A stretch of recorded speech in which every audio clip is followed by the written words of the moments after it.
I'd like to call to order the school committee meeting of September 24th, 2014. Linda, all members are present except for Mrs. Burns, who's very ill, and Mr. Mullis, who is out of town on business. Okay. Welcome, everyone. We're glad to see everyone tonight. Our first item of business would be the items of consensus. Superintendent Delay. Yes, we have 5 items today on the consent agenda, including approval of minutes from your September 10th, 2014 regular session, as well as several warrants. Okay. If we look down, they're numbered 1 to 5. We would be able to vote on 1, 2, 4, and 5 as a group. So we'll take the first motion for those. Do we have a motion? I'll make Mrs. a motion Broussard. to approve consent agenda items 1, 3, 4, and 5. And 2. And No, two. no, No, we sorry. can't do 2 1, yet. 2, 4, 1, and 5. 1, 2, 1, 2, 4, and 5. Okay. Second. Yeah. Then we didn't. All right, 2 is R203, L05, L06. 4 is SPED 00, and 5 is carry forward warrants. And we have a second? Kathleen, Mrs. Carroll, thank you. All those in favor? Okay, unanimous, Linda. And then we have the payroll warrant of 9/10/2014. Mrs. Bonish. I'll make a motion to approve the payroll warrant 9/10 of 2014. And do we have a second? Mr. Bjork? All those in favor? Okay, 3 in favor and 2 abstain, Mrs. Carroll and Mrs. Kane. Okay, thank you. All right, tonight we're going to start up again with our student school committee member. And so I'm happy to introduce to you Stephen O'Brien, who will be coming to report on the latest news at the high school. So Stephen, welcome, we're glad to see you. Thank you. And you can give your report. Okay, so some upcoming events that we're having at the high school are the Ice Cream Social, which is run by the mentors and is for the freshmen. They can get introduced to all the clubs and organizations at the high school. It's a good way for them to get oriented with everything. And then from October 14th to October 17th, we have Spirit Week at the high school. It's a great way for the students to just have fun, relax, And then on October 18th, we have the PSATs for the sophomores and juniors. Good, thank you, Stephen. You're welcome. Does anyone else have any? I have a question. Okay, wait a minute, Mr. Bjork. You can go first. Stephen, how are you, our student representatives chosen? Well, another student and I were actually approached by Miss Peters, the principal, and then she couldn't make it tonight, so I'm here to represent. Welcome. Thank you. And Mrs. Bonish? I just had a question about the ice cream social. Is that open to everyone or just freshmen? I think it's just freshmen. Okay. Yep. Just wondering. Great. Thank you. And school That's committee good. members. Oh, and school committee members. That's what I was getting That's at. one of our perks. Yes.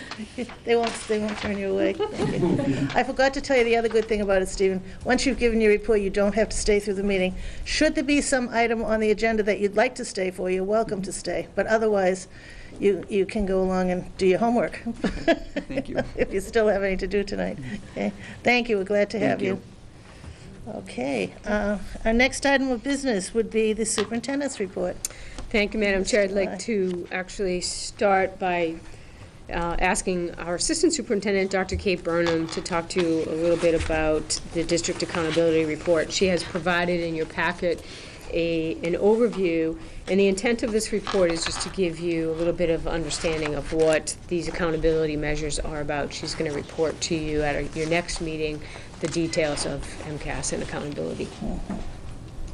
Okay, The Dr. document Burnham? that you have in front of you from your packet tonight really is just an overview. For many of you, it's been a year since you've heard, PPI, so it's a refresher for some of you, and for the new members of the committee, this provides the context for the numbers that you'll be seeing in the report that comes for the next meeting. Excellent. Does anyone have any questions on this? I had one question. I don't mean here in this town, but in general. Who came up with this plan? Who worked this out with all the numbers and the figures and? This measure was actually part of the waiver that was submitted by the state of Massachusetts. This was the No Child Left Behind waiver that was submitted and approved for Massachusetts. So do you think the Department of Ed, they put it together? They did. Oh, okay. And my understanding is there's actually sort of a research-based methodology to the development of this index. So it wasn't just a bunch of folks sitting around at DESE, but they actually, there's a whole research behind this in terms of this goal of having the gap and how it focuses not just on all students, but also having the gap for all of the subgroups, which ultimately has the result of closing the gap between those subgroups and all groups. So it's kind of the science to it. Right. And do you think it's been, like, sometimes they might change some of the figures? Has that been looked at, and because of the results, there were changes, or nothing's been changed since the beginning? Nope. Okay.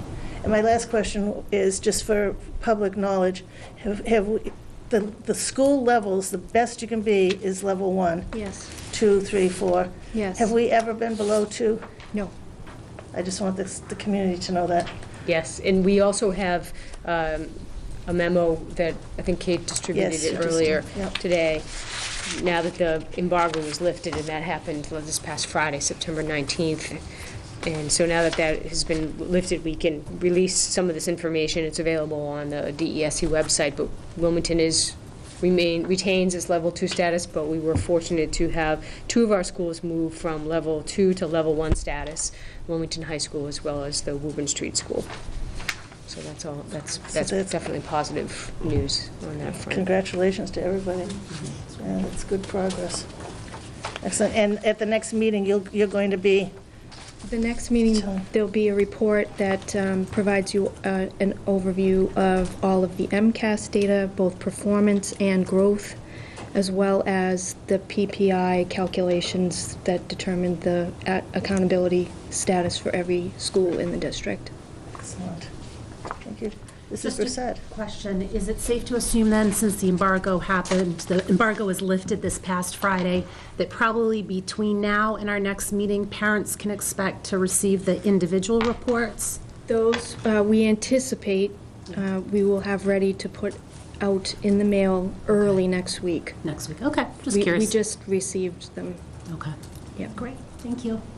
I was contacted by the Lowell Sun also. Yes. And what I had explained was that you had just gotten them on Friday, and that basically we didn't have them yet, because the people in the community, the reason we don't have them yet is we have to give the administrators a chance to look over the results and be prepared to give them to us in such a way that we can all understand them clearly, and not have too many questions about how they're laid out to us. So I think 2 weeks is not unreasonable for us to wait for those results in the big scheme of things. Yeah. Sounds good. So that'll be great. Thank you. Are we all set? Okay. The next item on the superintendent's report is the FY 2016 budget calendar draft. Having formerly served in Paul's role, I know how exciting it is to be spanning 3 fiscal years at one time, with closing FY 14 and being in FY 15 and planning for FY 16. But Mr. Ruggiero has put together the FY 16 budget calendar, so if there's anything that you wanted to speak to or any questions for him. I think the December 10th would be the first presentation of the superintendent of the preliminary FY 16 budget. That would be our only meeting in December, too, so for everybody to know that ahead of time, we only meet that one time in December. And also, so that we get our holidays planned in here, the November 20, let me see, we only meet once in November. We'd cancel November 26th meeting as well, the night before Thanksgiving. So we'll, at first, I thought our first meeting was while we were at a conference, but it's not, so that works out well. So in November, we'd only meet November 12th. So that we'll know those. And then the superintendent, Mrs. Broussard, Ms. Burns, and myself will be at the annual meeting from November 5th to the 7th.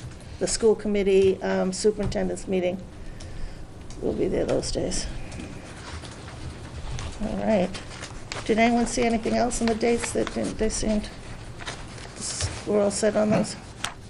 Okay, thank you.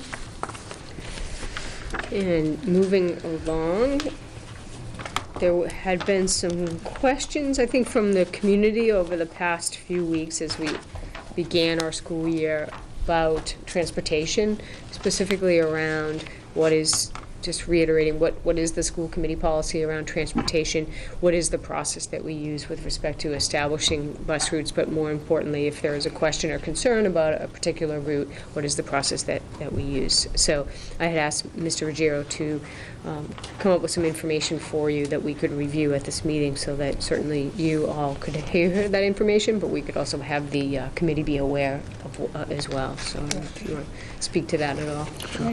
Yeah. Putting the bus routes together every year is a daunting task. Sharon Dannett, transportation coordinator, does a fabulous job. It's never easy, can't please everyone.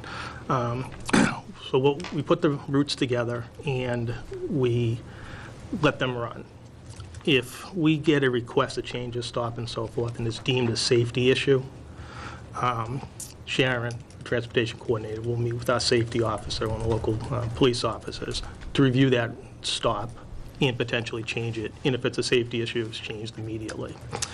All other requests, if they're not deemed a safety issue, we ask residents to put their request in writing with the reasons why they'd like the stop changed and to send it to the child's school. So the school has a record of it. The child's school will then send it to our transportation coordinator, who will hold it in a folder. We like the routes to run for 2 to 3 weeks so we can kind of let things normalize and play out, especially as the second week, typically kindergarten starts and parents like to take pictures, so those buses tend to run a little bit late and it kind of backs things up. So after 2 or 3 weeks, the transportation coordinator and the safety officer will work together and look at the requests, go over some routes, and if it makes sense to make the change, we make the change. If it doesn't, if there's no valid reason, we won't. I think as of today or by the end of this week, all those requests will be addressed. I think most of them have been. Some we will add stops or change of stops, others we just won't. Once that's done, the new routes will be posted on the website, except for the kindergarten routes, which are never posted on the website. One of the things I would like to read is Chapter 71, Section 68 of the general laws around transportation, and I'm just going to read a couple sentences. If the distance between a child's residence and the school he is entitled to attend exceeds 2 miles, and the nearest school bus stop is more than 1 mile from such residence, and the school committee declines to furnish transportation, the department, upon the appeal of the parent or guardian of the child, may require the town to furnish transportation for children in grades kindergarten through 6 for a part or for all of the distance between said child's residence and the school. So the law is silent on grades 7 through 12, but kindergarten through 6. Now, the school committee policy states that we'll provide transportation for kindergarten students, all students, except those that live in the immediate proximity of the school. Grades 1 through 3, students living more than 1 mile from the school. Grades 4 through 6, living more than 1.5 miles from the school. And actually grades 7 through 12, living more than 2 miles from the school. So the school committee policy is kinder than the laws. So we provide more transportation than the laws would have us, say that we have to, if you will. But that's a testament to the school committee for taking care of the students and the children. Does anyone have any questions or comments? I'd just like to note a couple of things in that law. No school committee shall be compelled to furnish transportation on a private way. Also, some of the people who I've heard a little bit from, they're not exactly private ways, but they're like cul-de-sacs. The bus couldn't even get up there and turn around. So we have to understand that when we're talking kindergarten door-to-door service, that's pretty much what we've always provided in Wilmington. Pretty close to you, as close to your door as we can get you. But we can't get you down for instance, the street I live on, they could never come down that street and have the bus turn around to pick up my grandchildren who are in kindergarten. So we're at the top of the street. Not a big deal, and it's more than we really need to do, in fact. So Wilmington school committees for the last, I think practically always, have been really generous about what we do with the bus, with the transportation, and wanting to, because our own children, you know, are involved too. And the other thing is, the committee may assess fees for busing. And we fortunately, thanks to the taxpayers in the town who really support education here, which includes bus fees, we've never, ever had to do that. So we're very grateful for that. One question I do have, if there's only one child at a bus stop, is that considered a safety issue? If a child has to walk to a bus stop, maybe down the end of their road, and they're the only one on the road, and they're the only one at the bus stop? Again, it depends. I mean, that would be an issue. We would talk to the safety officer, but it depends on the age of the child. Okay. What distance they have to walk, you know, the sidewalks and what have you, but typically not, but again, case-by-case basis. All right. I almost wonder if the parent could stand out front and can see the child the whole way down or something, but that's one of the questions I was asked. So that would be another one, they put it in writing and bring it to the safety committee. They would bring it to the child's school and go to the transportation department. School, then the transportation department, okay. Yep. Great, excellent. Any other? I think this is good to remind the parents and ahead of time, to remind the parents once again as to what our policy is. I don't think we've ever talked about in the last few years.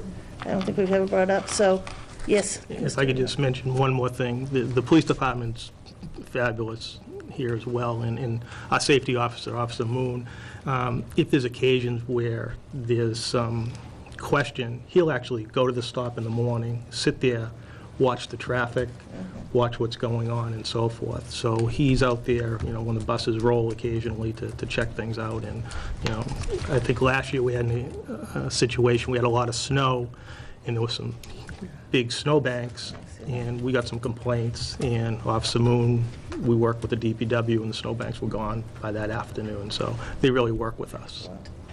Yes, and we just ask, when people have a complaint, give us time to look it over and go through it and get out there to see it, because I know the administrators have always gone in person to look at these sites, and that committee has always gone and looked at these sites.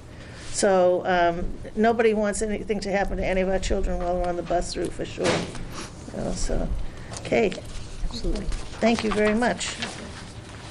The next item in the report is actually a district technology update, and we're fortunate to have Neil Ellis with us this evening. And I should preface his presentation with just a huge thank you for all the work that happened, particularly over this summer, and has been happening under his leadership by his staff to deploy significant amount of technology into the hands of our staff and students over the course of the summer. And I know they're struggling right now because they're down a staff member, and they continue to try and stay on top of all their work orders and keep their productivity at that same level. And I know it's been a challenge, so I thank him for all of his efforts to make sure that student learning continues uninterrupted and technology is working. So thank you. So, my presentation is on the, yeah, sorry.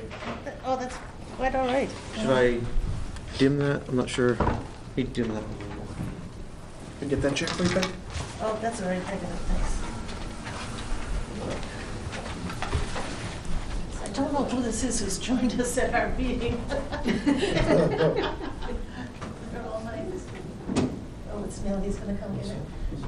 Oh, yeah. Oh, thanks. One sec. All right.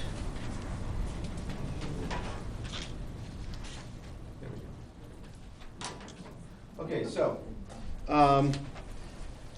there's a saying that I've always liked. It's by Edward Tufte. It says, "Power corrupts, and PowerPoint corrupts absolutely." So I decided to stay away from PowerPoint tonight, just to make it a little bit more fun and entertaining. This is actually something called Powtoon. It's something we're teaching. Actually, Tracy Jansen in the audience there teaches with the elementary kids. She's our tech integration specialist for the district. So, taking a note from her book, I'm trying to do Powtoon.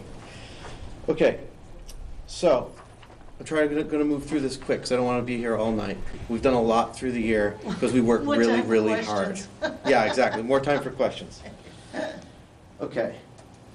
So, first things first. We didn't have wireless anywhere in the district, so we wanted to install wireless. For the we're looking forward that we may have BYOD. We're going to have the teachers and the principals, even if we don't have the students, using the wireless devices that we want. It just stopped there. That's technology. So we wanted to have a wireless network in the district. We installed wireless, not this summer, the previous summer, all through the elementary school. So now we have it all through the middle school and all through the elementary. And then the coming February, we'll have it all through our high school, so the whole district will be on one combined system. Does that include the superintendent's office? Yes. Okay. That's already included. They're already on, yeah.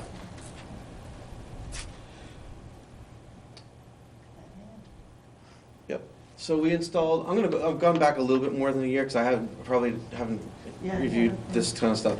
So we had 18 doors around the district that were kind of key doors for teacher entry and CARES entry. We wanted to make sure that after Sandy Hook, unfortunately, we needed to really lock things down after school, during school. So we implemented a plan to put security measures on all these doors that include proximity card readers. These things, you get them just kind of this close to the thing and it'll open the door. A few cameras here and there where we didn't have them, where we had them before, where we didn't have them before, and some intercoms between the outside and the inside. I think that's all. So we took care of all those. That's been working out really well. For CARES, we put in keypads, so every parent has their own individual PIN code that's only theirs, that they can enter on the keypad to go in and pick their kids up after school. So all the teachers have the swipe cards, they can get into all the schools. And then after school, the parents have a PIN pad for that school and they can go in and get their kids. So we installed another 25, it's 25, it's probably more than that. We've installed just 3 in the last 3 weeks around, in the elementary basically. We finished out the Wildwood and the Boutwell schools, so they all have interactive whiteboards and projectors. The middle school already had all the projectors. Well, I'm going to go into it later. We did Mimio's through. They all have interactive projectors.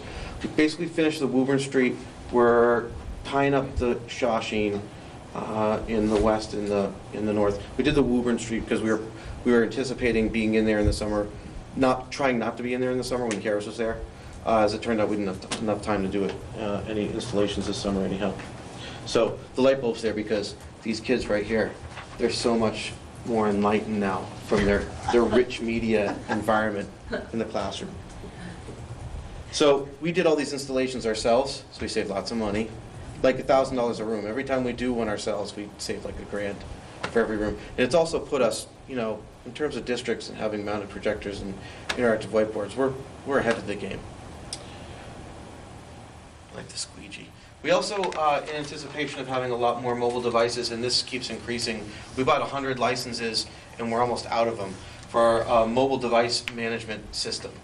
So that's where you see all those. That's basically me. It was in the middle there with all the iPads falling on me. So we incorporated this mobile device management platform so we can push down apps to teachers, when they need them. That way we maintain control, because when we purchase them, the district wants to keep them. We can push them out to different devices and pull them back and give them out. Also, we're able to find lost or stolen devices with this system. We can look, it'll actually link us to Google Maps and zoom in on where it is anywhere in the world, wherever that device has been taken. So that's nice. There are lots of other things that it does. We can fix some devices remotely and that kind of thing. Okay, moving along. This is my nice little thing for students, staff, admin. We're so great.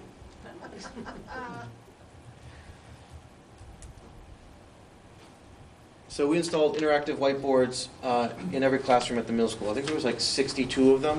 This is what they look like. This is the pen that comes with them. Basically turns a regular whiteboard into an interactive whiteboard. This sends a signal out across the board, and you just, at the beginning of the day, you just do the coordinates, and it knows where your pen is for the rest of forever after that. You can do it once a month even if you want. So teachers can record what they write on there. After they write on the board, it records it on the computer. They can bring up the internet from there. They can take snapshots. Take a snapshot of something from off the internet, and then they can write on it. There's things with interactive maps, and you can move the states around. The kids can come up and move stuff around. So that's fun. So we replaced all of the network infrastructure at the middle school. Placed all the switches up and down. It's going to be a lot more. It'll be a lot closer to what we have at the new high school. So 10 gigabit, if you know what that is, 10 gigabit backbones up and down between all the switches, and gigabit out to the client end. The stuff that was in there, I replaced when I first got here, basically, which was like 9 years ago. So the stuff that was in there was pretty old. So now it's fast as lightning, and it is on fire. It's wicked fast. Google Apps for Education is something we've been working on over the last year and a half or so. A lot of the teachers wanted to use Google Apps in the classroom, and we had an issue with that because, well, we didn't have an issue with it. We really wanted them to use Google Apps in the classroom. But we had an issue. Everybody had an issue about students being able to do this in a safe and protected environment. So what Google Apps offers is Google Apps for Education, which basically means that you can have Google Apps for your district, and it's kind of a closed umbrella for your district. So our domain is wpsk12.com. We can have all the Google emails in there, be wpsk12.com. All the kids can get addresses. In the elementary grades, right now the way we have it is they can only send emails and communicate with other teachers and kids in the district. So they're protected from the outside world. They can use all the apps they want to use in the classroom like they want to, but still be able to control it and make sure the kids are safe. We have a lot of Google Apps for Ed PD going on right now as well, which I'll get to with Kate. The pull down screen. So we replaced all the computers and laptops at the SPED office and the Roman house. So there's all of our special ed crew there. Smiling faces. And here's our Roman house crew. So we've got laptops, better laptops for all the people who travel around the district so they can do a better job with what they need to. This got a little shrunk. I see some people right here. Yep, there you go. Kate hates that picture. Yes, I do. Thank you very much. Yeah, you're welcome. I figured you'd get red when I put that one up there. That was the fun. So Aspen, we've done a lot in Aspen this year. So we built in the there should be individual student success plan. I don't know if they're incorporated. I got them in there. Individual student success plan. So according to our district, the DCAP, which is the district curriculum accommodation plan, if there's a student who's falling behind, they'll form an instructional support team, and they'll come up with an ISSP. So you've got the DCAP, the IST, and then they form an ISSP, which is an individual student success plan, and they'll get together and say, what does this kid need to be successful, and they'll all put that in the plan.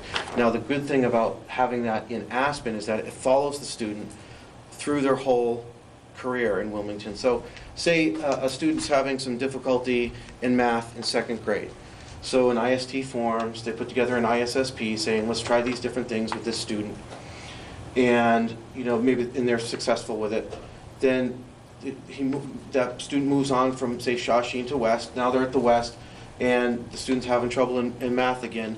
They can go back, right attached to the student, and look at that ISSP and see what kind of things they tried in the past and they were successful with and what they weren't, so they don't have to reinvent the wheel. So it makes it available to all the teachers who have to teach or work with that student. So it helps out instead of having a paper plan that gets stuck somewhere that nobody reads. Same with the EPP, which is an Educational Proficiency Plan, which is the plan that we create for students who fail the 10th grade. Well, don't fail. They get under 240. They're not proficient on the MCAS in 10th grade. And they'll need an EPP to graduate. So those will be in there for all the teachers to see what that student needs to be successful to graduate. We also built the WU professional development, basically kind of a module. So teachers can go into Aspen now and sign up for their classes without having to go through all the rigmarole of taking the form and going down to the principal and then having to go to the Roman house, get everything signed. They just, from the desk, they go on here, say, I want to take this WU, Google Apps for Ed, Google Drive. It goes right in, builds a roster, sends emails around, and the system sends the approvals to each person who needs to approve, instead of having the teacher have to run around and get signatures. So that's been really good. Kate did a lot of work with that with Trish. Trish been working all year on this stuff, so she did a fantastic job. And we also rolled out the family portal to elementary parents. We'll talk a little bit more about that. Trish has been such a trooper. She's had about 1,000 emails from parents on just how to do this, how to do that, which is fine. We want people to get in there and use it. So that's for parents to get in. Basically, right now there's not a lot in there for them to use. Mostly the emergency card update, which I'll talk about. So the digital teacher evaluations, we spent some time on this. We had some success, some not, through digital collection methods for digital evidence collection for teachers just kind of take a snapshot of something and get it to a principal. And then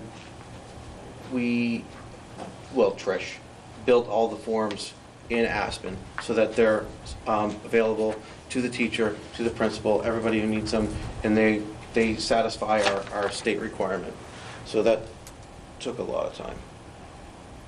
We rebuilt the elementary report cards for grades 1 through 5, which we wanted to keep those in line with the Common Core standards in math, so we rebuilt we haven't done the English yet, but we're now all Common Core standards aligned for the report card, 1 through 5. We also built a kindergarten report card, which we've never had before, and that went out really smoothly.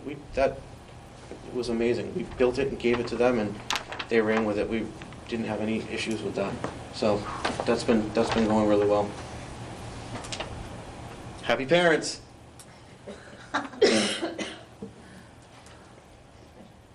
Sad kids, because the grades are online in there, so they can't hide anything.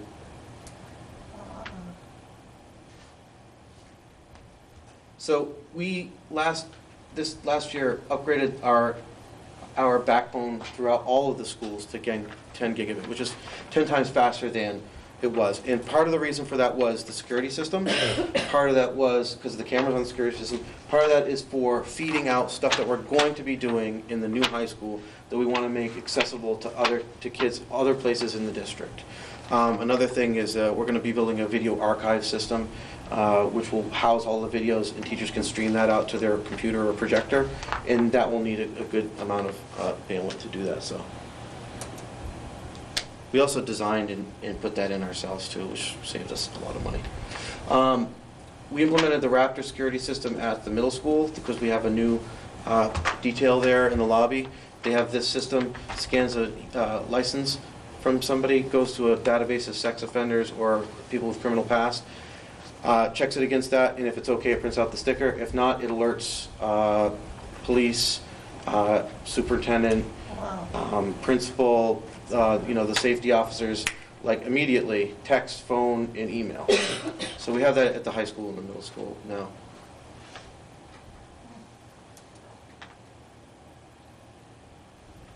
Okay, so Is that you? yeah, that's me.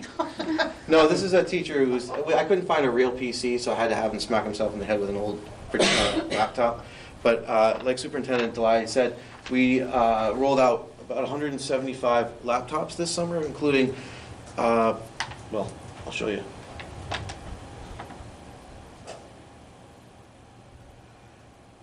So we did 5 buildings this summer. and this is what the unit looks. This is the laptop. It weighs under 3 pounds, so it's like a MacBook. It's an Ultrabook. Keyboard, mouse. There's a dock with expanded features to hook anything you want up to it. 22-inch monitor that has you can't really see it, but it's got a webcam, a microphone, and a built-in speaker bar. So along with the Google Apps for Ed, and Tracy's been working on using Google Hangouts for online PD and just using it in the classroom. They can use Google Hangouts like Skype, do video Google Hangouts through this. And you could also do voice translation. You could do any number of things through the microphones, everything that's built in Google Apps. I'm getting ahead of myself. So, anything else about that? No, well, what we did do with that is we purchased those along with all the laptops. We're not in the same thing, 2 different funds, don't worry, Paul. To get we ordered about 400 laptops at the same time for high school in these 5 buildings. So we got the cost reduced quite dramatically on these. So we were able to get better equipment for the teachers. There we go, we saved some money. We'll be looking forward to seeing that during budget time. Yeah, right. Me too. So those, yeah. Well, we saved money, but we reinvested it in better equipment. Yeah. So, well, actually, those laptops, they did come with DVD players, and that was an issue. So we did put a form out for anybody who wanted a DVD player to request a DVD player, and we've ordered those already, and they're starting to come in. We've got half of them in now, so we should be able to distribute those next week. What the problem was, we were trying to figure out a way to get the DVDs in there and then get the video archive system on so we wouldn't need them, but there's just too much of a gap in between, so we just had to buy the DVDs. And also, we're going to get some training out for those in the next couple of weeks. I've been working with the principals to figure out some training just to use Windows 7 and Office 2013 for those, which we will also do for the new high school when it comes online. We replaced the North and West computer labs. We did a new thing with this. We used thin clients. So it's 52 machines. We set up a server centrally in the district that controls the labs in these 2 locations. So all of these have a thing that looks like, almost like double the size of like a cell phone that connects to a server in the middle school from the North and the West. And it feeds this Windows 7 environment. The great thing about this is that we don't have any moving parts on here to break, drives, fans, nothing. And we've done it already, somebody requests, I've got Tracy and I know Lisa Polito, they've done PD, and they're like, we want to do PD on whatever it is the next day. We can go into that one server, install it once, and then it's on all 52 of those machines at the same time. So it's pretty nice. We had some issues with it at first, but we've kind of ironed those all out. And Mark has been going up all this week and last week to have sessions with the teachers to show them anything that's new on there or how to use it again, because he did it last year, but just in case they forgot anything. We established an electronic student update method through the family portal I was telling you about before. Parents were yeah, exactly. They were kind of frustrated, and rightfully so. I mean, I've gotten, I don't know how many sheets for my kids at preschool for the same information every 2 months. I have to fill out another form. It's like, it's the same, just write the same. So we had the emergency cards that went out every year, and we had all the policy forms that go out at the beginning of the year. We didn't want to do that again. We built this into Aspen because when you do it in here, it goes straight into the system. We don't have to do it on even a form manager and then move that information into Aspen. This gets it done right away. So as you can see, we've got student demographics. This is a screenshot of the form. Trish did all this work. Trish, again, amazing. Emergency contact information. That's the usual card stuff that you see, the medical and the emergency card stuff. And then the policy forms that each school had, they had different forms and different things, different versions of the same form. We just made them all electronic. And you can sign off on all of those policies. It gets shot over to the secretary. So those things are vetted before they go into the system, just like they would when the emergency card comes into this secretary. They look at it and go, oh, I don't know. There's a whatever it is with that student. So those will all go to her. The medical stuff will get shot over to the nurse, and they can put that stuff into, that's still a manual process, but this stuff will all go straight into the system. They just have to click OK, boom, it goes in. So they don't have to sit there and type everything in. First year is a little difficult, you know, getting everybody on here, but it'll work once we get everybody in there and it's going.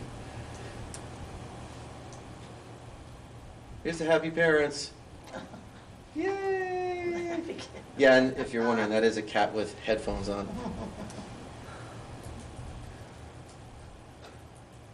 So we rebuilt the website. We hired this company. We wanted to make the website, well, for one thing, the last stat that I read said that 50% of browsing was being done on mobile devices now. So that means that our website was not compatible with 50% of the way that people get their information now. So we wanted to revise it because of that. We also had complaints about that there were too much information, like you get just overwhelmed with information. One calendar is a big thing. I know Mary's big on that too. We want one calendar for everything. We built one calendar in on the website that has all the schools in athletics, performing arts, cares, where you can click on and off the things that you want to see on the calendar that you're looking at.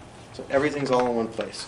And we've got everybody updating that as well. Actually, through Google Apps, we're doing that.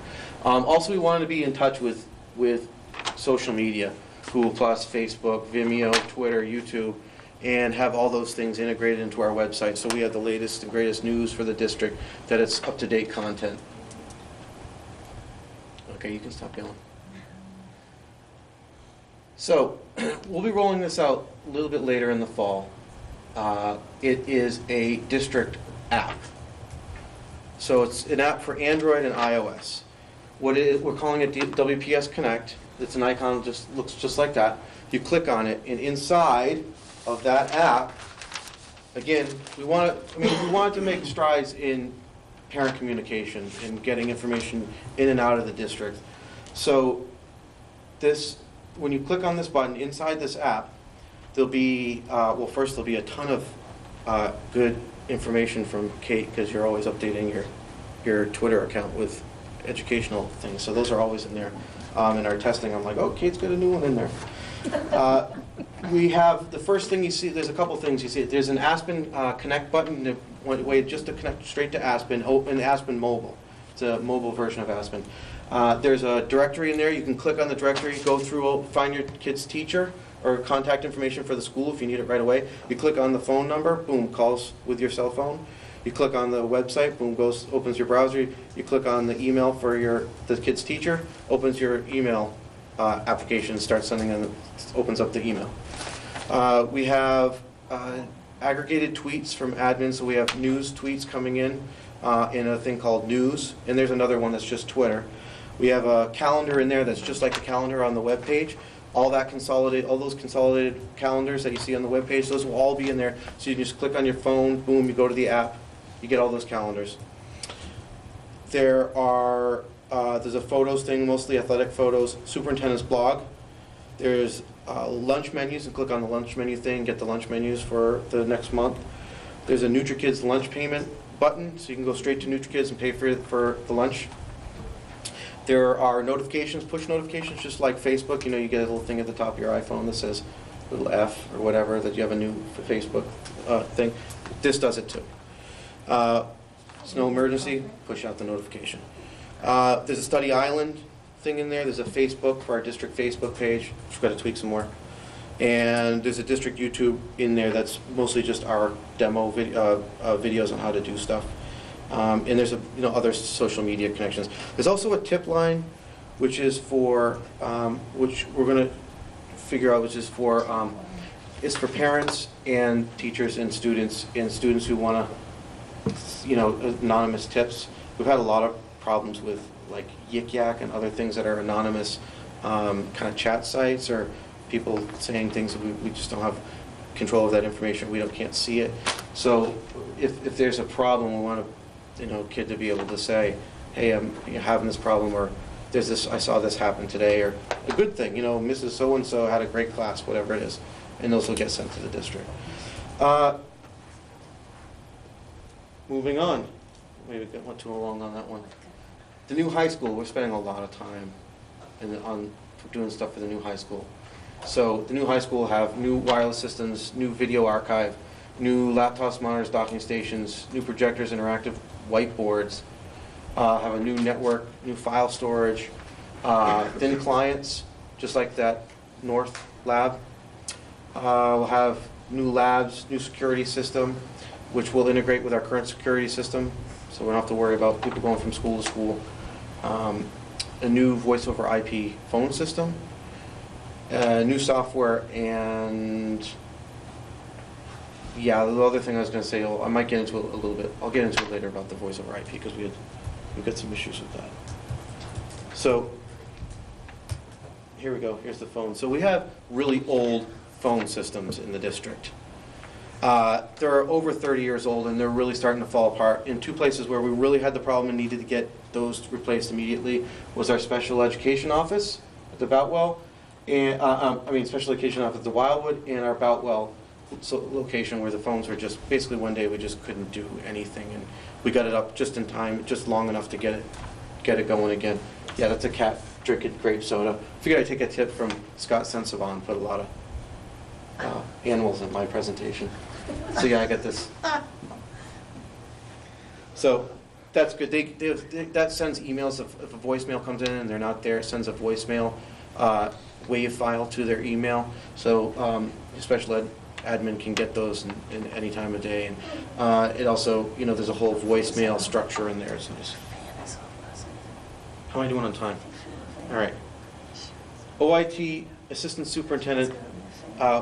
We did a whole bunch of PD for district staff, as we have for the last 6-7 years, with district tech trainers. Tracy in the back, again, does a lot of that. So we've got a bunch of classes coming out in the next, this fall. We've got a whole Google Apps for Ed series. Those include like Google Classroom, Intro to Google Apps for Ed, Dive into Docs, organizing the new Google Drive, savvy searching, customizing Chrome, a whole bunch. That'll be really, really good classes. We just hired a new tech trainer, Dana Robinson, so he'll be getting in there and creating some more classes for this fall. We also have the PD in your PJs, which are our online offering, and student video projects, so showing teachers how to do student video projects. The Woo for You, which is a drop-in session basically for teachers that need any kind of issue, and Aspen Open House, which is again like a drop-in for Aspen, for doing things in Aspen, grade book or what have you. So that almost finishes me up. Just as a stat, I thought this was interesting. We have about double the number of work orders as we did 6 years ago per year. So between this time, a year ago this time, during the 2007-2008 school year, we had 3,172 work orders, and this time around we had 6,240. So a lot of that's because we have a lot more equipment out there. We have a lot more software out there. There are a lot of different issues. We have tablets, projectors, interactive whiteboards, a lot more printers, a lot more stuff to go wrong. And yeah, we're trying to keep up. And there's my final cat playing guitar with glasses on.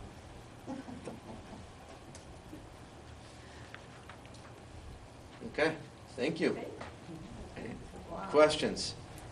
This new app, the Yes. WPS Connect, approximately... When is it coming out? When is it coming?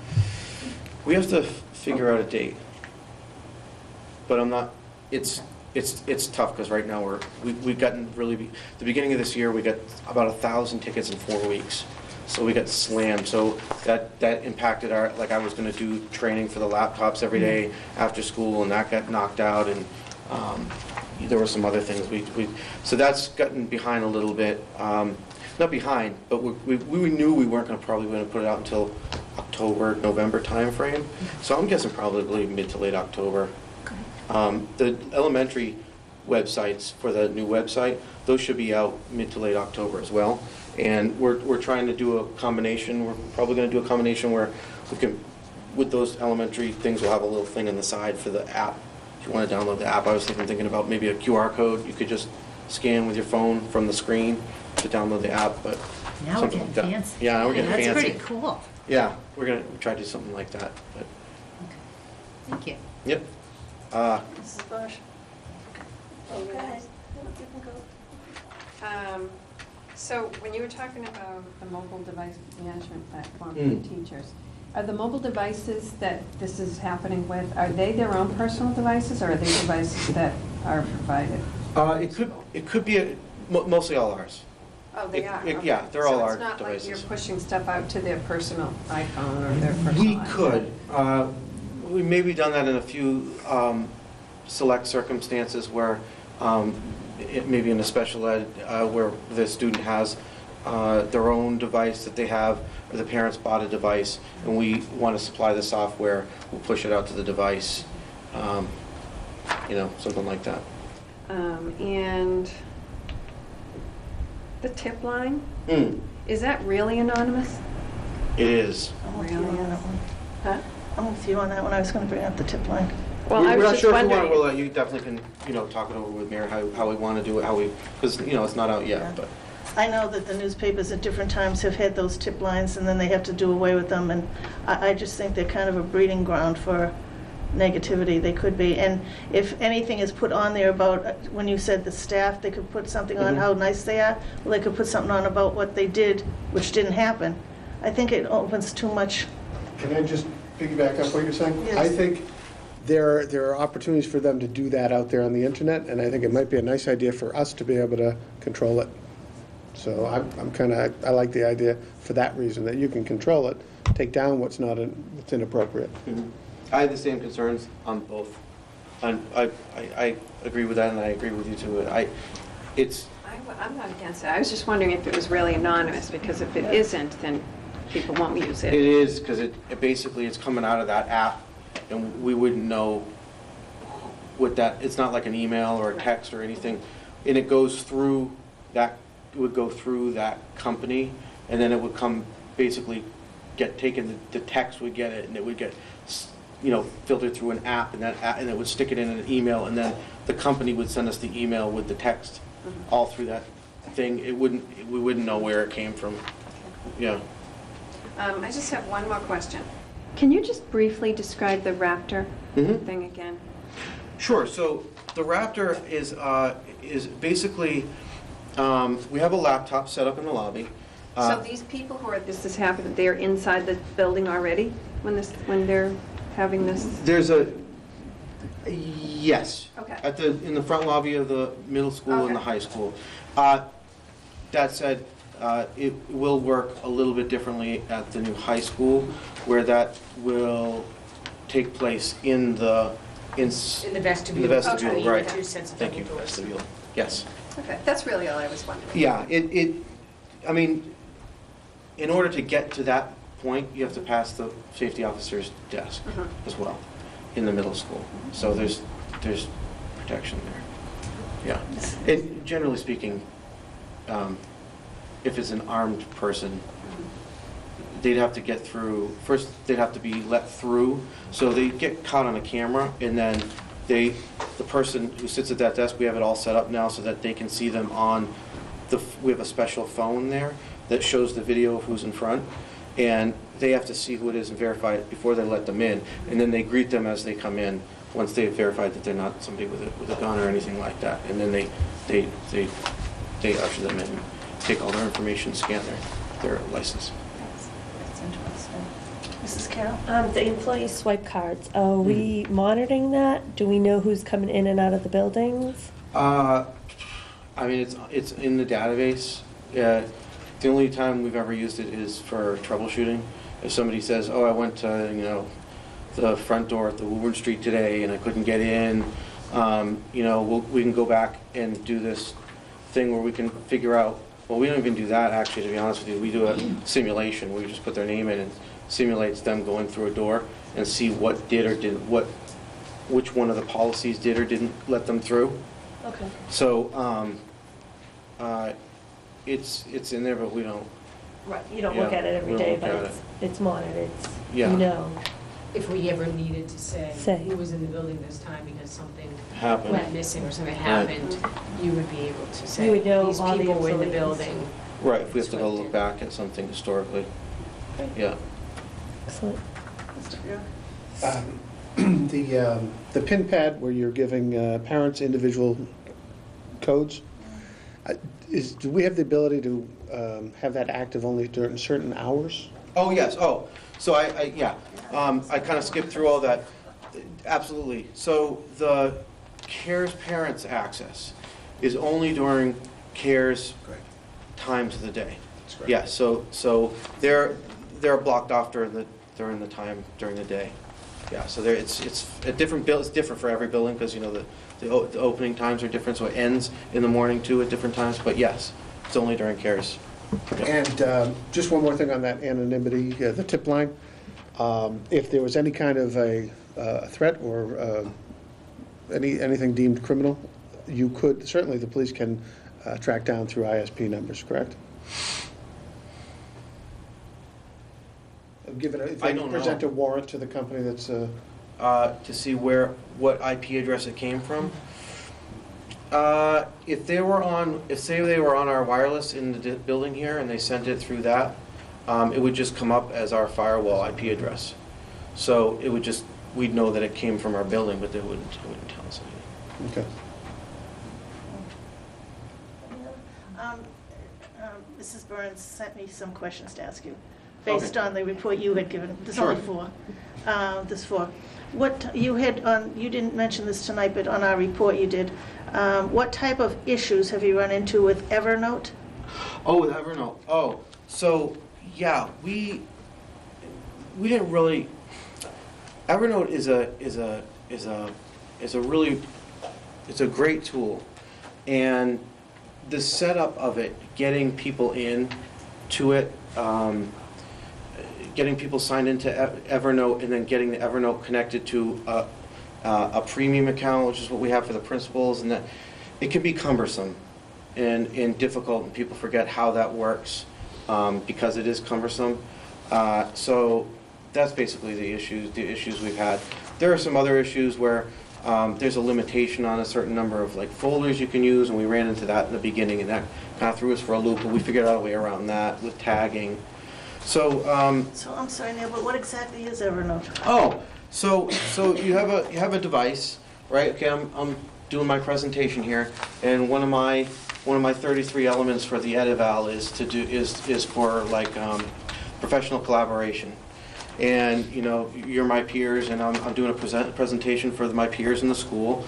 So I can snap a picture. Here's the presentation that I was doing with my peers, and that it goes. I just save it in Evernote, and the principal sees that as my evidence in Evernote for professional collaboration. So for the teacher, it takes like 3 seconds to take a picture, and that's all they have to do. They'll fill out forms and all that stuff, and then presenting the forms at a formal meeting and everything. All that stuff is basically formalized on the principal's end by having it all go in there automatically. Recordings you can do pre and post. Say it's a Spanish teacher, they want to record a kid at the beginning of the year, how they're doing their vocabulary, and then they can do it later in the year. You know, you can count that as evidence. Different things. Okay, she understood it better than I did, because she said, how does it impact the teacher evaluations, or does it? And you just mentioned that. It's just another They method of don't collecting have to- evidence. Right, so they don't, if, they're not going to be marked down if they don't use that. No. If anything, it just might make things more difficult because they have to fill out forms and stuff. But that's how we did it last year. We did form sheets. I'm not sure what this means. Can it still be used for that purpose going forth? Is the program compatible with our needs? Yeah, we're going to try it again this year. We could use the Google Apps for Ed. There's a way to do it in Google Apps for Ed that seems to be pretty viable, where you can, there's a new product that came out after Evernote that's basically an Evernote version in Google Apps for Ed. It's called Google Keep. where you can do recordings and photos and stuff, and it pushes it to Google Drive, where you can save it in a shared folder that you also have shared with your principal. So they can have a whole folder of shared folders from all of their teachers, where those teachers just put stuff in those folders throughout the year. You know, something's going on in their classroom and it's really exciting, they snap a shot and they tag it. We put all the tags for all the 33 elements so that they could just associate it with a tag, so they don't have to write any of that out either. So they just choose the tag, associate it with that piece of evidence, and just save it, and then the principal has it. So somebody's evidence could be all in this form. Yep, you could do it all in there, and you could probably do it, you know, in like last year, you could have done it all in like 15 minutes worth of just taking pictures and tagging. Just to clarify, I think the objective has always been to provide teachers with as many means as possible for collecting evidence and artifacts. And if they're not comfortable with the technology, there are also paper solutions as well. Obviously, I think there's a lot of us who use technology a lot, so having those options available. But nobody is required at this point to use this form or this form. It's just trying to give them as many options as possible to make that process easier. Trying to alleviate the I'm going to come back to that required thing in a minute, but I want to make sure I get all her questions. And the last one was, what are some of the targets that you're expected to tackle for this year? Is there anything, you know, last year we knew you wanted laptops for everybody. Do you have anything in mind for this year that you're thinking of? So, well, right now I'm focused on the high school because we're going to be rolling out probably like what we would do in like 3 years, all in the span of like 3 or 4 months. So just trying to get the year started and get that started for February. It's basically what we're focused on right now. I'm trying not to think about the other stuff. The voice over IP communication phones throughout the district, so a seamless phone system throughout the district is one thing that I really want to do. Again, the app that we're going to be rolling out and the website that we're finishing.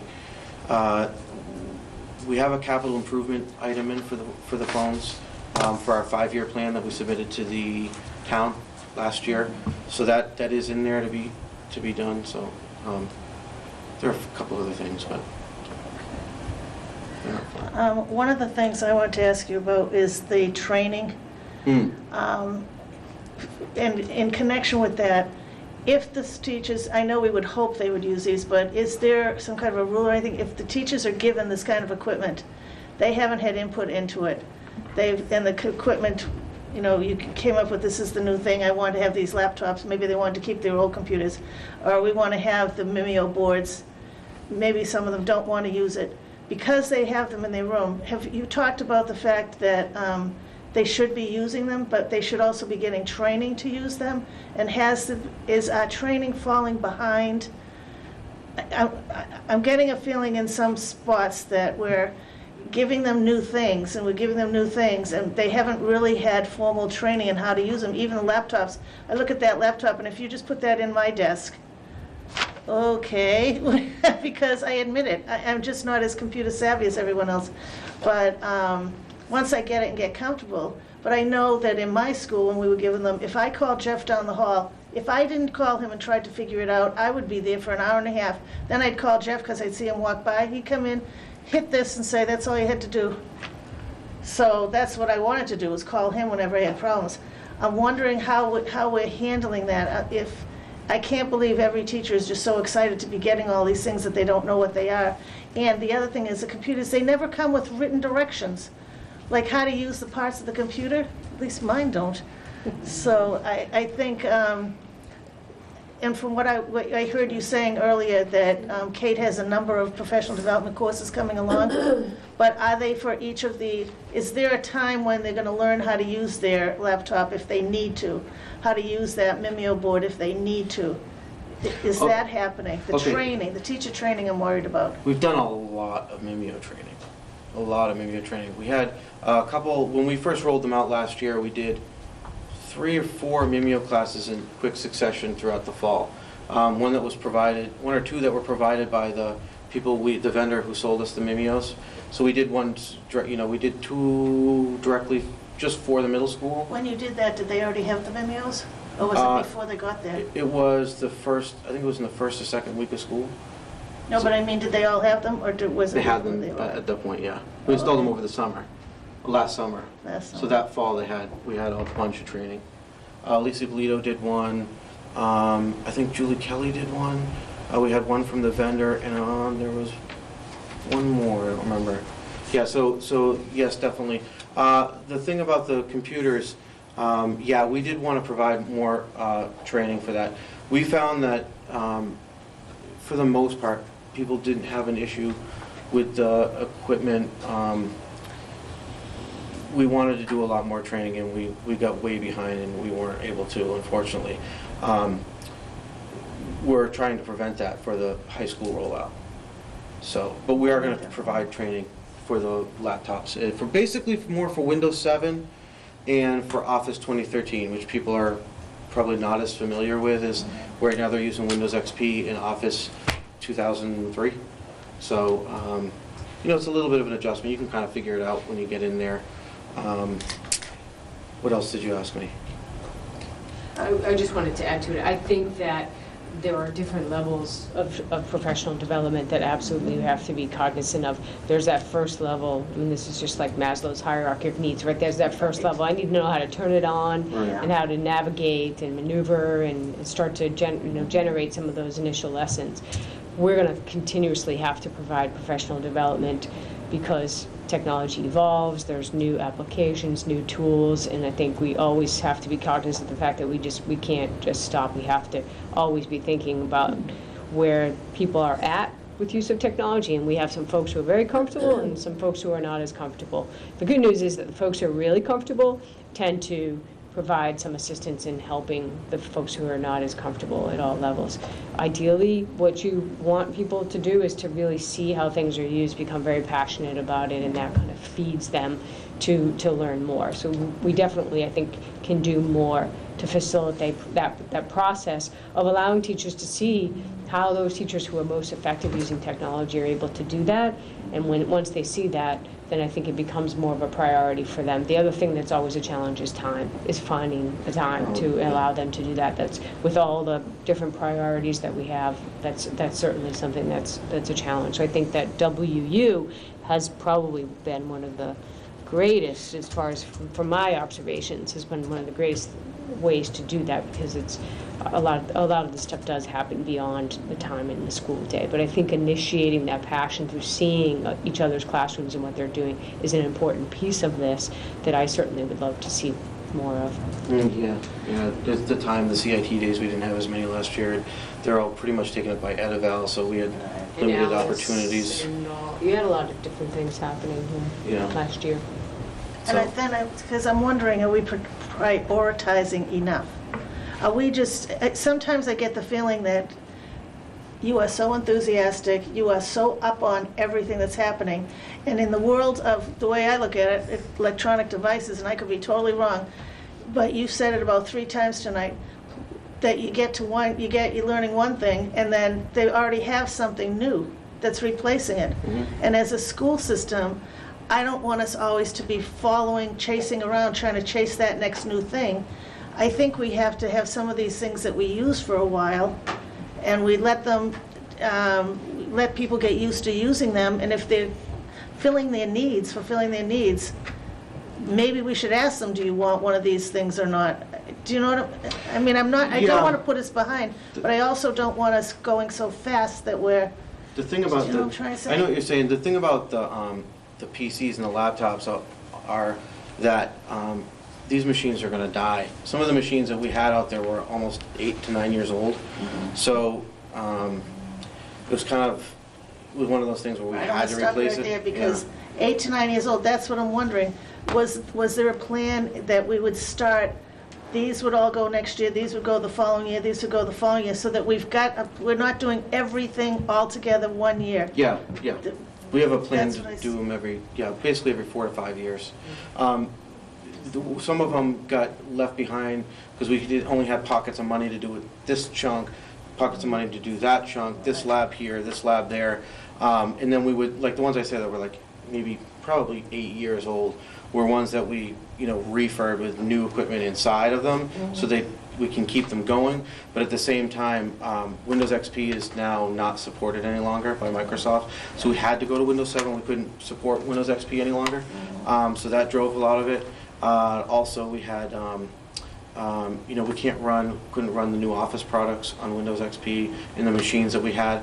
Everybody was begging us for 2013, 2010, so we had to go to those products, and we couldn't run those on the old ones. Also, the browsers, Internet Explorer 9 was the last version we could run on XP, and we couldn't go beyond that, so we were using Chrome and Firefox, and those have issues too. So we install all three now, but we couldn't run those on XP. So in terms of some of the stuff was so outdated, we just had to move it to the next level. That I think is an important thing to recognize too, is that we do have a lot of teachers who are using and were using the technology, and so a lot of them actually, if you ask them, would prefer to have the laptop because the technology they had was very slow or not working.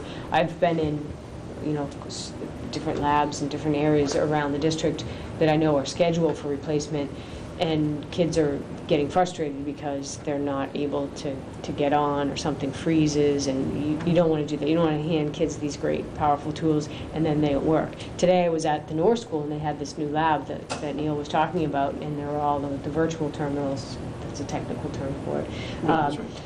And they were all using Study Island, and they all were able to get on. They were all able to get in. It was amazing how quickly that happened. They didn't have a lot of downtime and instructional time to be able to just jump in there and use that. So that's a really important thing, is that you want to make sure you're not frustrating teachers or kids because things are so old and outdated. Yeah, I think it all comes to professional development. And I'm also saying that that's great if they're using that and it's working. They should be able to have it next year and the year after. That we shouldn't just say after 2 or 3 years, all right, something new has come out. I think we should be really watching what the teachers are using and how well they're doing it for that. Standardized, definitely. Yeah. And my last question, in dealing with the high school, the new high school, have you been working together with WCTV, and do we have a part-time person who's teaching that course? Yes, that was approved in the budget. It was approved. I'm wondering if we have that. Was the person hired? I don't know. I'd have to check with Linda I didn't know Peters. because you wouldn't. I'm not sure if they were going to get hired until closer to the date, but I'm not sure. I'd have to. I wasn't part of the project. We have been working with WCTV, definitely, and they actually spec'd out all the equipment that goes in the media room, and they did it all out, everything. They actually purchased all the equipment that goes in that room as well. Right, that's So, what I wanted. yeah, we provided all the connections to all over the building for them to connect, from the field to the gym and the auditorium. So they'll have plenty of places to set up. That is such a great collaboration, so Yeah, we're very grateful. we're excited to have them. Sure, Yeah. Thank you, Neil. Does Sure. anyone else? Oh, Mrs. Bonish. Bonish. You're not done? I don't have a question. I want to say thank you Yeah. for the emergency. Oh, you're welcome. That was something that was very frustrating Oh, every year. great. So, Thank you. Sometimes for the big overview, we don't realize that it's the tiny little things know, I that make know. people happy. and Yeah. just some little lines, you had to write really little. Oh, I know. I know. And then we actually offered a little bit fewer, a greater number of contact, like the number of contacts you can put in there in this, as opposed to the little card. So, Yeah, that was nice. yeah.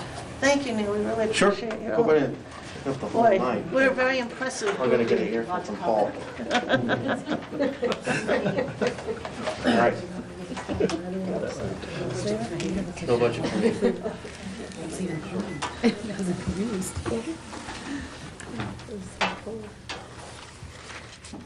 Especially thank Neil, because I think he's getting up at the crack of dawn tomorrow and fly off to, where's it, New Orleans for a concert? My wife's A con- presenting at a conference of water engineering. I know, conference in New how Orleans cruel was I to, So, yeah. Okay, that one. Yeah. Who okayed that? I'll tell you, I got to go to a conference once there, Neil. It was Oh, yeah? fabulous. Yeah, I'm excited. You have a wonderful time. Thank you. All right. And the final item on my report was a recent addition to the agenda, and this is an opportunity we just became aware of actually on Sunday, so I guess came from the SEAM Collaborative to all of the SEAM districts. And the SEAM Collaborative has hired actually they hired last year a grant writer that we, all the SEAM collaborative districts, have the ability to tap into. And this grant writer specifically has focused a lot on different grants that she can apply, that SEAM can apply for, that all the districts can benefit from. And they did apply, I think you applied for one, SEAM applied for one, the same grant. Community Innovation Challenge grant last year, but for a different purpose. This particular grant that they're looking at for this year, I think definitely has a huge amount of potential. It's a really great effort, and what they're trying to do is to establish a regional post-secondary transition center. This would be for children who are transitioning from high school into vocational pathways. And the center would essentially be a place where we all could turn to for various resources, and those resources could include services, it could include materials, a lending library, coaching around placement, vocational placement, transportation to job sites, access to somebody who would actually help find those job sites and make those arrangements for those jobs, a lending library, developing relationships with employers. So there's a huge host of services that would fall under this regional transition center. I believe they have the majority of the SEAM districts who are on board and interested in moving forward with this. So there's a whole process of completing the grant application, filing that, and then waiting and hopefully finding that we're able to get this grant. So the next step in the process is for us to submit some data to them, to the SEAM Collaborative, but in addition, what they have asked for and what they will need to happen is they will need to have somebody from the district authorize the grant application. So what they are looking for, because they'll look for minutes through the vote, evidence through the minutes of the vote, to basically authorize the chair or the superintendent, in this case we'll have Mrs. Kane do that, but authorize the chair to sign the grant agreement on behalf of Wilmington Public Schools so that they can be one of the participants on that grant. I think this is, I was really happy when I saw this, because as I told Superintendent Delay, I had a girlfriend who had a son in this position, and it was horrible watching her try to find some placement for this son and some opportunities for this. And I'm happy to report that he is working at Demoulas where he lives, in the town where he lives, and he's doing a really nice job.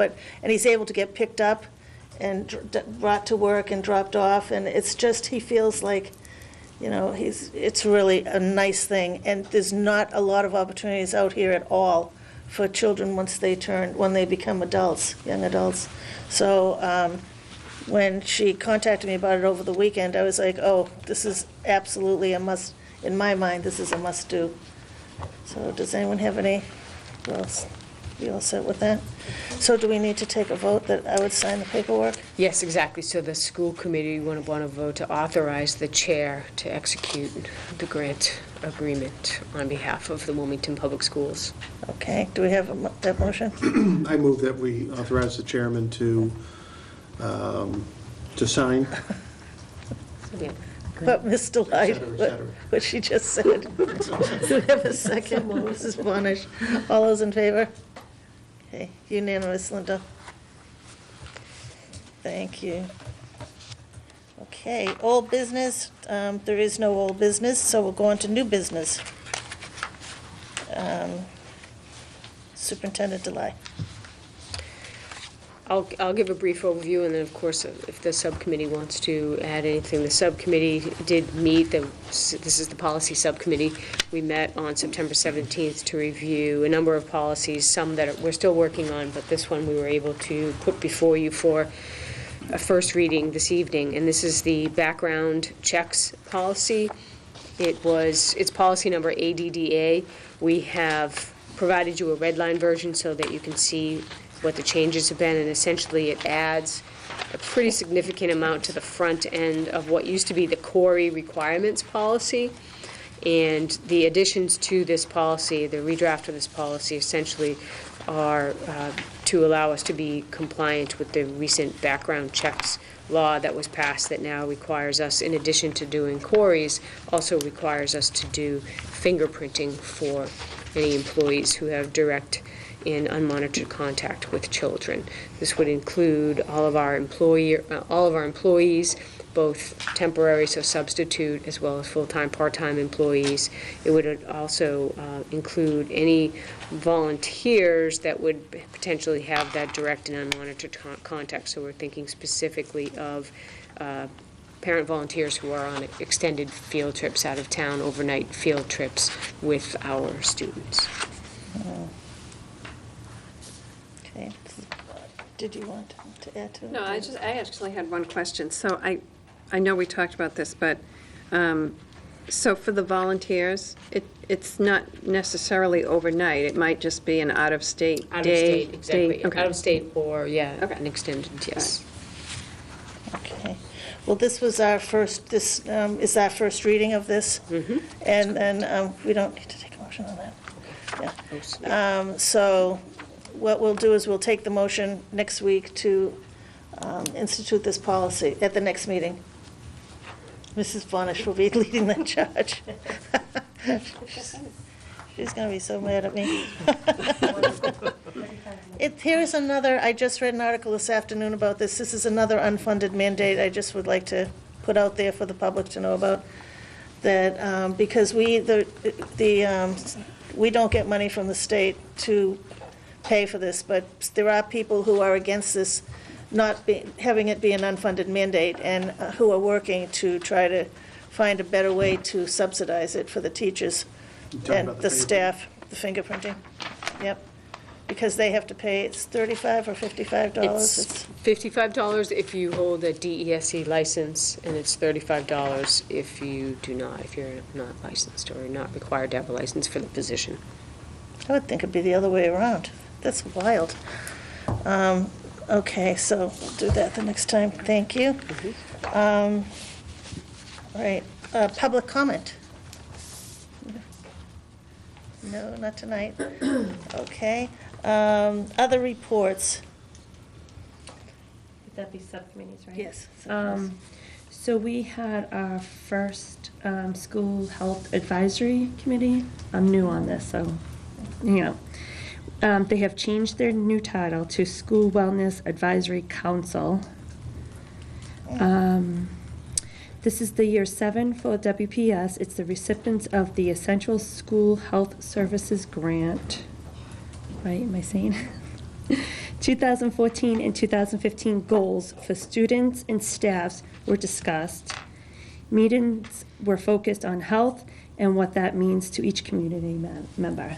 So it was very good. It was my very first meeting. Very informal. We talked a lot about how to put more activity in the kids' day, especially if it's going to be a long day, long sitting. So it was very good. Excellent. That's it. Great. Thank you. Mrs. I Brissett? mentioned that the Superintendent Evaluation Committee, newly formed, had our first meeting last week. Superintendent Delay presented her goals to us, and we will need to vote on those, which we will talk about at a future meeting. Okay. Do you think they might be ready to bring up at the next For meeting? October 8th meeting, October yes. 8th meeting. Giving you something to do. All right, great, thank you. Do we have any others? No, Steve, you were on both. I just wanted to mention in other reports that I don't know if anyone else got a chance to attend the allergy programs. Could you tell a little about that? Absolutely, sure. The two of us were bebopping at the allergy program. It was incredible. We, this past week, and actually he's coming back tomorrow, we have had a gentleman named Kyle Dine, ironically, Kyle Dine is his name, and he is a young man from Toronto, actually, who travels around doing allergy awareness assemblies throughout the country and I think through Canada as well. And we were fortunate to have him here in the district from Monday through tomorrow. He spent Monday at the Woburn Street School, Tuesday at Shawsheen. Today he was at both Boutwell and Wildwood, and tomorrow he will be at the North and the West Intermediate School, and he does a fantastic assembly that lasts about 40-45 minutes, very entertaining to kids.